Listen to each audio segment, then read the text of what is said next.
अस्सलाम वालेकुम रहमतुल्लाहि व बरकातहू। अल्लाह ताला ने रसूलुल्लाह सल्लल्लाहु अलैहि वसल्लम से इरशाद फरमाया, और हमने आपसे पहले कोई ऐसा पैगंबर नहीं भेजा जिसके पास हमने ये वही ना भेजी हो कि मेरे सिवा कोई माबूद नहीं, इसलिए मेरी ही इबादत करो। अल्लाह ताला का इरशाद है, ईमान वाले तो वही है कि जब अल्लाह ताला का नाम लिया जाता है तो इनके दिल डर जाते हैं, और जब अल्लाह ताला की आयतें उनको पढ़कर सुनाई जाती है तो वो आयतें उनके ईमान को कवी तर कर देती है और वो अपने रब ही पर तवक्कुल करते हैं। सूरह अन-निसा में अल्लाह ताला का इरशाद है, जो लोग अल्लाह ताला पर ईमान लाए और अच्छी तरह अल्लाह ताला से ताल्लुक़ पैदा कर लिया तो अल्लाह ताला अनकरीब ऐसे लोगों को अपनी रहमत और फजल में दाखिल करेंगे और इन्हें अपने तक पहुंचने का सीधा रास्ता दिखाएंगे, जहां इनके रहनुमाई की ज़रूरत पेश आएगी, इनकी दस्तगीरी फरमाएंगे। कलिमाए तैयबा के बारे में अल्लाह ताला का इरशाद है, बेशक हम अपने रसूलों और ईमान वालों की दुनिया की ज़िंदगी में भी मदद करते हैं और क़यामत के दिन भी मदद करेंगे, जिस दिन अमल लिखने वाले फरिश्ते गवाही देने खड़े होंगे। सूरह अल-अनम में अल्लाह ताला का इरशाद है, जो लोग ईमान लाए और उन्हें अपने ईमान में शिर्क की मिलावट नहीं की, अमन इन्हीं के लिए है और यही लोग हिदायत पर है। सूरह अल-बकरा में अल्लाह ताला का इरशाद है, और ईमान वालों को तो अल्लाह ताला ही से ज़्यादा मोहब्बत होती है। सूरह अल-अनम में अल्लाह ताला ने रसूलुल्लाह सल्लल्लाहु अलैहि वसल्लम से इरशाद फरमाया, आप फरमा दीजिए कि बेशक मेरी नमाज और मेरी हर इबादत, मेरा जीना और मरना सब कुछ अल्लाह ताला ही के लिए है, जो सारे जहां के पालने वाले हैं। हदीस नबविया में हज़रत अबू हुरैरा रज़ियल्लाहु ताला अन्हु से रिवायत है कि रसूलुल्लाह सल्लल्लाहु अलैहि वसल्लम ने इरशाद फरमाया, ईमान की 70 से ज़्यादा शाखाएँ हैं, इनमें सबसे अफजल शाख ला इलाहा इल्लल्लाहु का कहना है, और अदना शक तकलीफ़ देने वाली चीज़ों का रास्ते से हटाना है, और हया ईमान की एक अहम शाख है।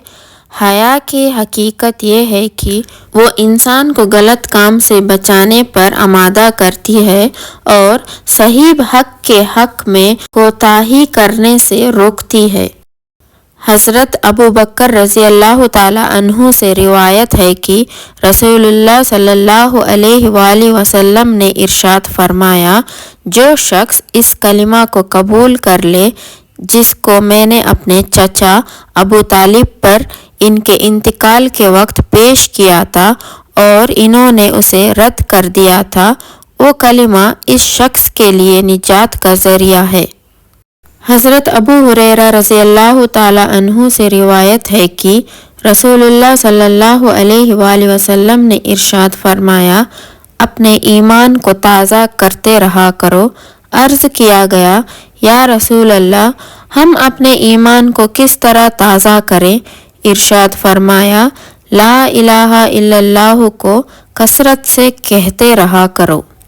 हज़रत जाबिर बिन अब्दुल्ला रज़ियल्लाहु ताला अन्हु फरमाते हैं कि मैंने रसूलुल्लाह सल्लल्लाहु अलैहि वसल्लम को ये इरशाद फरमाते हुए सुना, तमाम अस्कर में सबसे अफजल ज़िक्र ला इलाहा इल्लल्लाहु है और तमाम दुआओं में सबसे अफजल दुआ अल्हम्दुलिल्लाह है।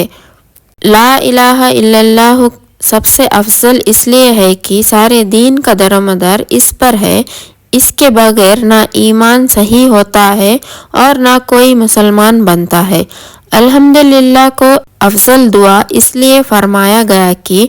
करीम की तारीफ़ का मतलब सवाल ही होता है और दुआ अल्लाह ताला से सवाल करने का नाम है। حضرت ابو ہریرہ رضی اللہ تعالی عنہ فرماتے ہیں کہ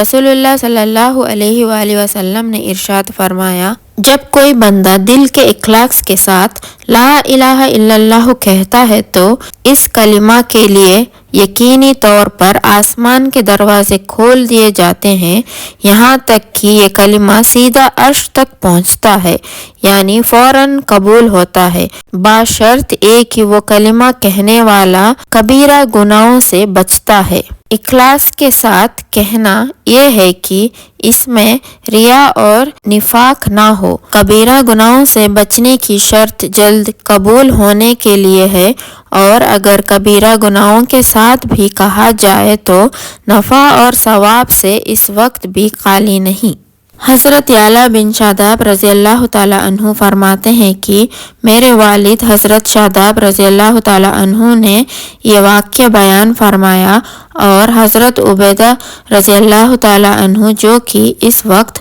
موجود تھے اس واقعے کی تصدیق فرمائی